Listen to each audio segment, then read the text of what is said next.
आज म्हसोबाची यात्रा होती आणि हे जे मंदिर आहे हे स्वयंभू म्हसोबा देवस्थान आहे आणि याची एक अशी खासियत आहे की हे नवसाला पावणारं मंदिर आहे. इथे कुठलाही नवस केला तर तो पूर्ण होतो असं एक याची खासियत आहे. आणि म्हसोबा महाराज जे आहे ते स्वयंभू आहे आणि हे खूप जुनं मंदिर आहे. अगदी म्हणजे इथे प्रचंड अशी गर्दी असते आणि आज तर यात्रा होती त्यामुळे इथे तुफान गर्दी होती. एवढं कडक ऊन होतं तरी पण इथे प्रचंड गर्दी होती, मोठी यात्रा होती. आणि मी दुपारी तर गेली नाही, मी खूप लेट गेले, खूप उशिरा गेले. मी अगदी म्हणजे 11:30 वाजले होते मला रात्रीचे.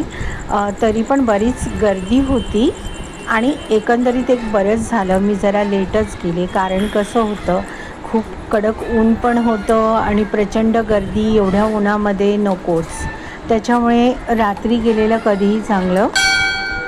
दर्शनही व्यवस्थित झालं आणि एवढी काही गर्दी नव्हती जी दुपारी गर्दी होती. प्रचंड गर्दी होती. खूप मोठी यात्रा असते, खूप लांबून लांबून लोक इथे येतात दर्शनासाठी. आणि इथे मेन महत्त्वाचं म्हणजे याला म्हणतात नवसाला पावणारा म्हसोबा देवस्थान, त्यामुळे इथे प्रचंड गर्दी असते.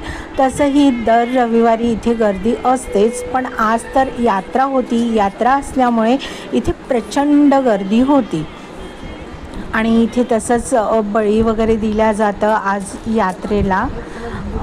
ते तर काय मला बघता आलं नाही कारण मी गेलेच नाही. यांची मोठी यात्रा असते ती निघते, ती पण नाही मी बघितली. पण दर्शन घ्यायचं होतं मला म्हणून मग मी गेले उशिरा. मला सांगण्यात आलं होतं की हे नवसाला पावणार आहे, तुम्ही कुठलाही नवस केला तर तो पूर्ण होतो. तर माझ्या 2-3 विश होत्या, त्यातल्या 2 तरी झाल्यात तर बरंच होईल. किती मतलबी ना कोणी का. तर अशा प्रकारे मी आपल्याला अगदी छोट्याशा व्हिडिओमध्ये हे स्वयंभू देवस्थान आहे म्हसोबाचं, हे मी आपल्यापर्यंत पोहोचवलेलं आहे. इथे प्रचंड गर्दी असते म्हसोबा यात्रेला. या मंदिरात जाताना काहीही नाही, एक नारळ न्यायचं, एक लिंबू न्यायचं आणि एक अंड न्यायचं.